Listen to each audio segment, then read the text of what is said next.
Avril 2025, la Banque mondiale tire la sonnette d'alarme. Le déficit du compte courant de Madagascar se creuse à environ 5% de son produit intérieur brut.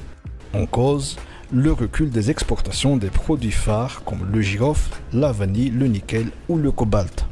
Pour l'institution, la solution passe par des réformes, de meilleures infrastructures, mais surtout par une ouverture à de nouveaux marchés. Comme vous le savez, je pense que l'ouverture au commerce en général a été porteur de développement, porteur de croissance.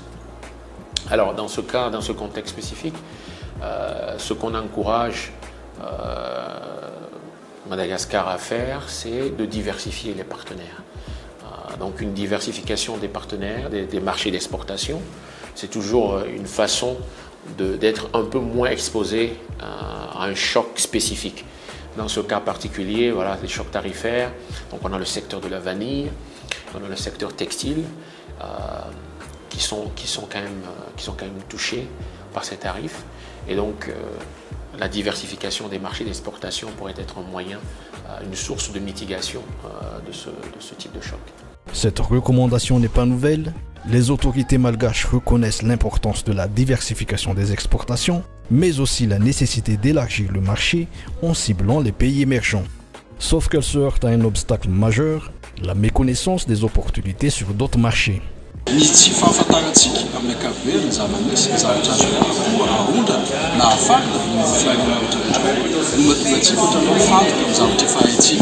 Fa mila mitaditsika mila mampafantatra zavatra azontsika atao ary mila mandeha mizaha ihany koa inona no zavatra mety ilaina eo firenena tsirairay avy ao ahafahantsika mamokatra azy satria manantsika ny akoho, manantsika ny olona, manantsika ny trakefa ihany koa ataoko fa tsy fahampiana information tena vaovao mahakototra amin'ny vaovao amin'ny tena hoe azontsika atao miaraka amin'ny firenena rehetrarehetra koa mety antony mety tena ivoarantsika amin'ny firenena samihafa. Mais au-delà de la volonté, il faut du temps, des stratégies et surtout respecter les normes. Ça prend un peu plus de temps parce que c'est pas juste du jour au lendemain où on va changer d'acheteur et tout ça. Donc il y a toujours un travail. Alors ce qu'il nous faut, c'est de diversifier le plus possible donc nos destinations par rapport à nos exportations. Donc essayer de développer ça et je pense que tous les acteurs impliqués vont dans ce sens. Évidemment, ça prendra un peu de temps.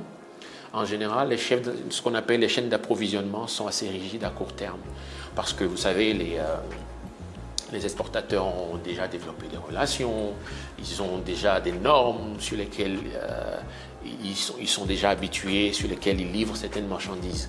Donc ça prend un peu de temps, mais il faut y penser. Il faut commencer à diversifier les sources. Vers quel marché Madagascar devrait-il alors se tourner? L'Afrique, un continent aux multiples opportunités, est évidemment en tête de liste. Amin'ny SADC amin'ny COMESA ary mbola ho avy izy mbola kafa izay maro mbola hositrahantsika amin'izay vondrona Afrika satria ny tsena moa zany dia continent africain ray manontolo izy efa mihoatra ny 1,4 milliard isy ataoko ngambany fa tsika no manana zavatra bebe ahondrana makany ary tena fahatsapanana azy ny ministère fampirobona ny industria dia mahakasika ny normalisation caleton sy fanarana ny fenitra rehetrarehetra satria firenena rehetrarehetra samy manana azy fenitra. Mais d'autres marchés sont aussi à considérer, la Chine, l'Europe ou d'autres économies émergentes. Mais l'accès à ces marchés et les normes à appliquer doivent être bien négociés. Explorer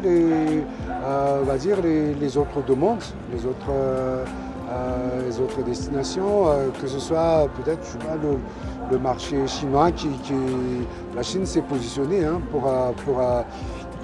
pour faire baisser ou même carrément faire disparaître les